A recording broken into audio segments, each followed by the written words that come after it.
Assalamualaikum warahmatullahi wabarakatuh. Hai para pencinta catur dan para caturmania, selamat datang kembali di Legenda Catur Dunia. Walaupun Bapak Utut sudah pensiun sebagai pecatur profesional, tapi legasinya masih bisa kita lihat sampai sekarang kawan. Bapak Utut pernah menjadi Super Grandmaster saat elo ratingnya di atas 2600 tahun 1995 sampai 1999. Dan pernah masuk ke peringkat 100 dunia pada tahun 2001. Beliau juga pernah merasakan bertanding dengan pecatur-pecatur hebat dunia saat beliau masih aktif. Macam Mikhail Tal, Kasparov, Karpov, Jan Timman, Nicholson, Judith Polgar, Alexei Sirov, Viswanathan Anand, dan pecatur-pecatur hebat Eropa lainnya.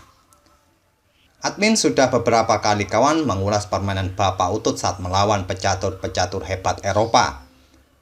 Kali ini admin kembali akan ulas permainan Bapak Utut Adianto saat bertemu dengan Grandmaster nomor 1 Belanda saat itu, Jan Timman. Partai ini merupakan partai requestan dari salah satu pembeli kaos admin kawan. Tapi kawan-kawan tidak perlu khawatir jika ingin nge-request, tidak perlu untuk membeli kaos dari admin. Ini hanya kebetulan saja kawan.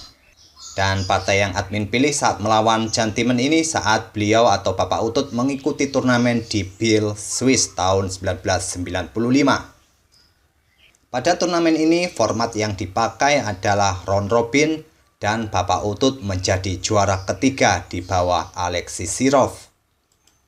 Kita tidak membahas game antara Bapak Utut versus Sirov karena permainannya berakhir miss. Kita akan ulas saat melawan Jan Timman pada putaran keempat. Dan kita langsung ke atas papan kawan. Jan Timman di sini mengawali permainan dengan pion D4, dibalas Bapak Utut kuda F6, pion C4, pion E6, kuda C3, dan Bapak Utut bermain dengan Nimzo Indian Defense, gajah B4.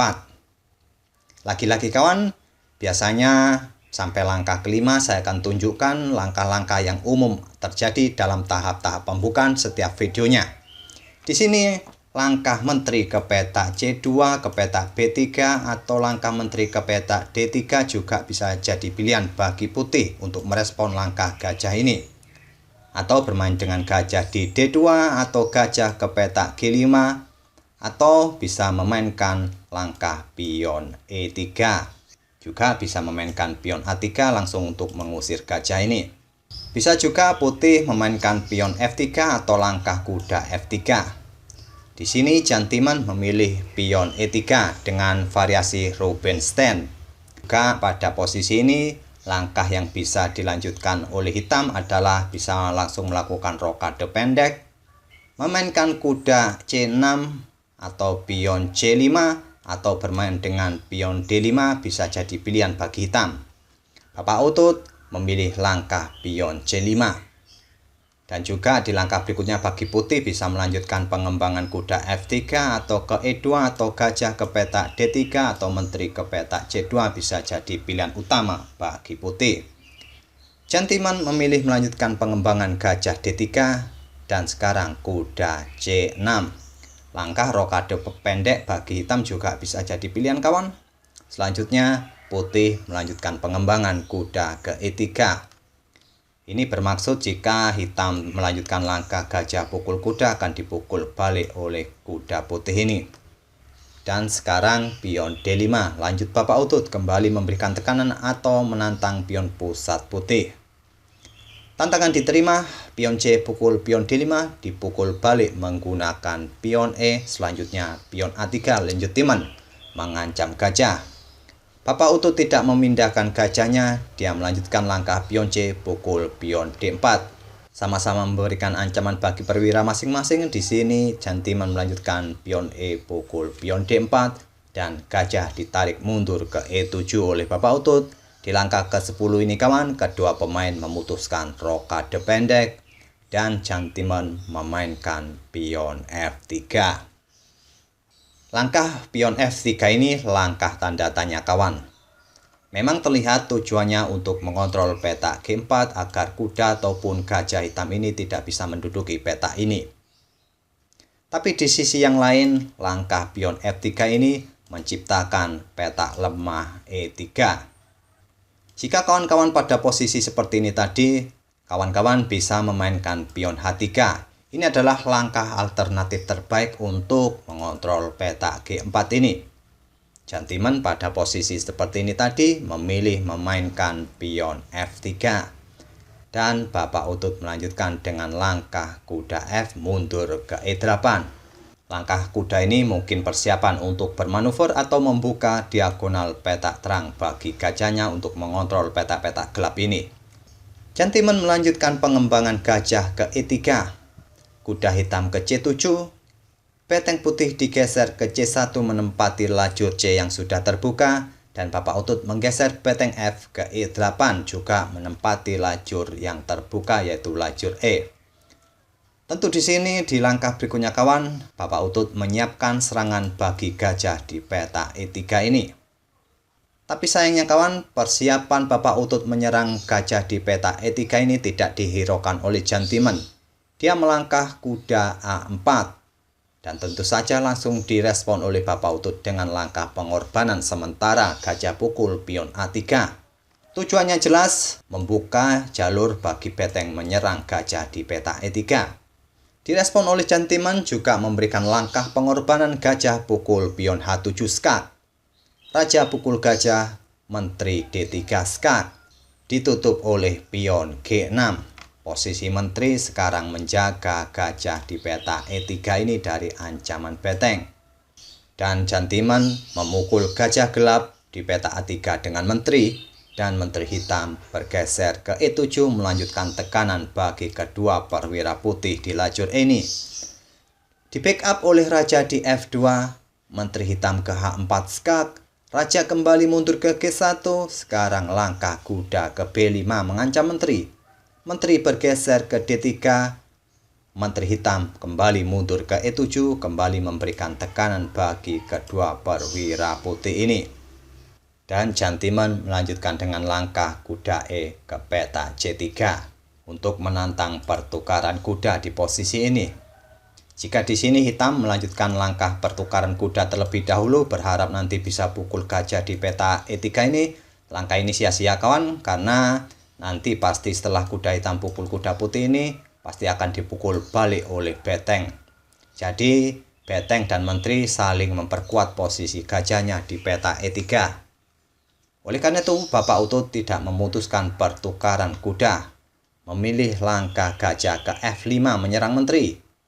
Menteri pukul kuda B5 dan Bapak Utut pukul gajah di E3 dengan tempo skak. Raja bergeser ke H1. Bapak Utut melanjutkan dengan langkah gajah ke D3, memberikan tusukan bagi menteri serta beteng di F1. Beteng putih tidak akan berani bergeser ke peta E1 kawan, pasti nanti akan dipukul oleh menteri hitam. Setelah dipukul balik oleh beteng putih, dipukul balik oleh beteng hitam skakmat. Gentleman hanya merespon dengan langkah menteri pukul pion B7 dan Bapak Utut tentu gajah pukul beteng.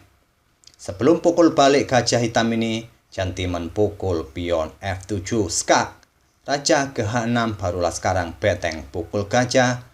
Bapak Utut pun melanjutkan dengan langkah menteri pukul pion D4. Pion H3 lanjut Gentleman membuka sedikit ruang bagi rajanya agar bisa bergerak. Sehingga nantinya jika ada serangan dadakan di baris pertama, rajanya tidak akan tewas. Dan di sini Bapak Utut merespon dengan langkah beteng ke D8 untuk memperkuat posisi pion D5-nya.